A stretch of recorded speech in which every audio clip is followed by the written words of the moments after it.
everybody, thank you so much for stopping in today. So if you didn't already know, this channel is all about dealing with mental illness, talking about different coping skills, pretty much anything to do with emotions and your brain. And we just like to go over many different topics and try and make it easier to deal with mental illness or be a good hand to somebody who is dealing with mental illness. Today is another day where we're going to talk about warning signs.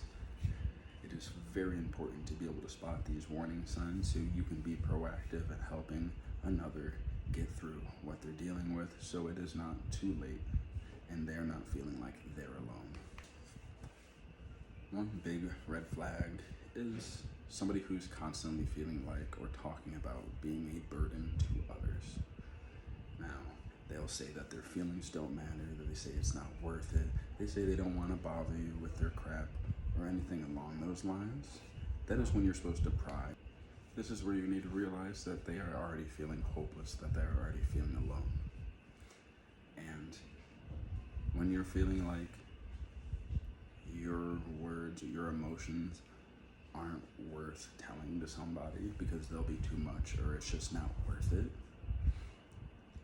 this is when you definitely need to pry and push. Now, I'm not saying go up to them, what's wrong, what's wrong, what's wrong, what's wrong, what's wrong, what's wrong, what's wrong, what's wrong. I'm trying to say, you don't give up. And if they don't want to talk to you, say, hey, I'm here with you. Do you need to go talk to a professional? And we can go together, or we can call together, or we can reach out to the crisis line. Especially if it's one of those friends who's super kind and super caring, and you know that they wouldn't tell you if they had something wrong. Like even if they had a flat tire, they wouldn't even tell you or wouldn't even talk about it. These are especially the people that fly under the radar, and that a lot of people never realize that something was going on until it's too late. So if someone's saying, I don't want to be a burden, or I don't want to put my problems on you, guess what? Say it's not going to be a burden, because it isn't. You want to be there for them, because that's what a friendship or relationship or being in someone's life is all about. Is not only being there for somebody when they're at 100%, but being there for them when they're at 0, when they're feeling at their lowest, when they're feeling like crap. That's the point of a relationship. Another warning sign is that the eating habits change. Now, eating is a big part of our lives. And if someone just ups and stops eating, usually that's because somebody either said something to them or they're feeling uncomfortable in their body, but also it can be that they see that there's no purpose to take in food because 1, there's no joy, and 2, that they don't see the purpose of living. So why would they do something that's continuing their life? And also on the other end, eating a lot is a big piece of a coping mechanism for depression or anxiety or feeling suicidal, because you're trying to gain control over something and getting control over the thoughts isn't working. So maybe one of the only things that someone feels like they can control in their life is food. This is one of those things that you have to approach with safety gloves. Is that the term? Is that the word?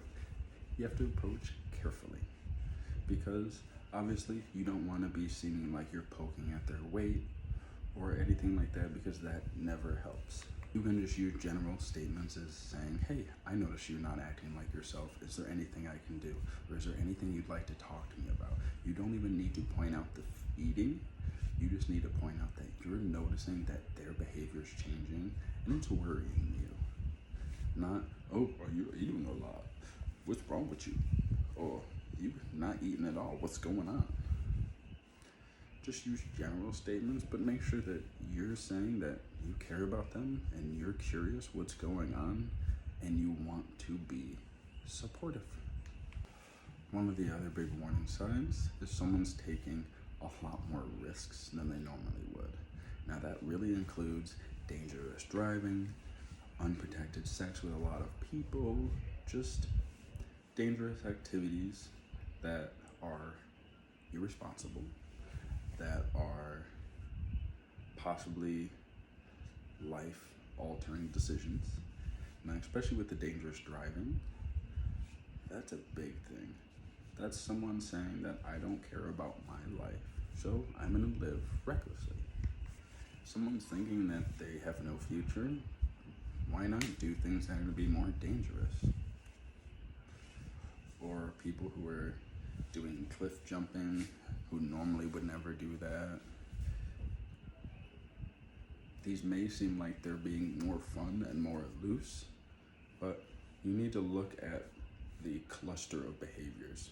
So obviously reckless driving, cliff jumping, being promiscuous, that is not just a standalone signal.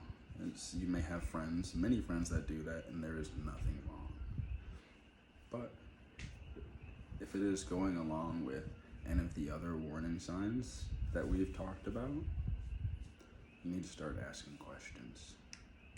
And the last one I really want to talk about is when someone is talking about death often. Now, they could be making the comments that, oh, I don't care if I live, or I feel like I'm gonna die, or I should just die, or no one would miss me.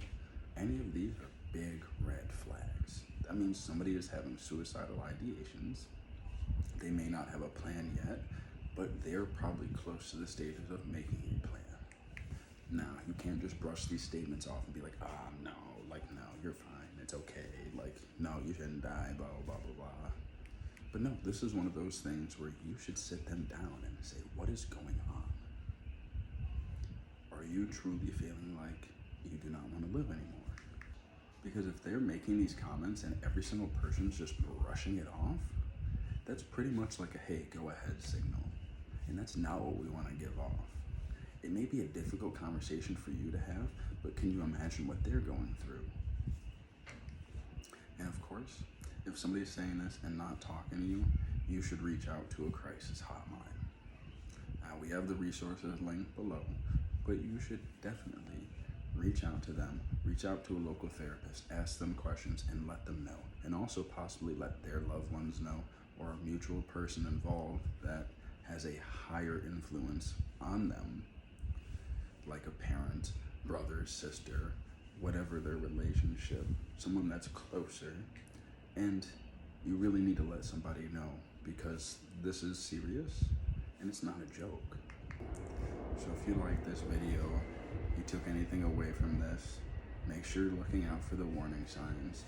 And if you want to see more videos like this, make sure you hit the subscribe. If you have anything to add, please drop a comment down below. If you have any stories or anything that you would like to share with us, please, again, leave a comment, send me a DM. I would love to hear from you. And if somebody you know or yourself is dealing with these thoughts, please use the resources below. Use the crisis hotline. You can use www.relentlessnature.com/gethelp, and that has a huge list of resources, crisis hotlines, and people that you can talk to, as well as following up steps with being able to help live with mental illness. And if that's it, make sure you have a wonderful day and take care of yourself and your loved ones, and keep an eye out for them.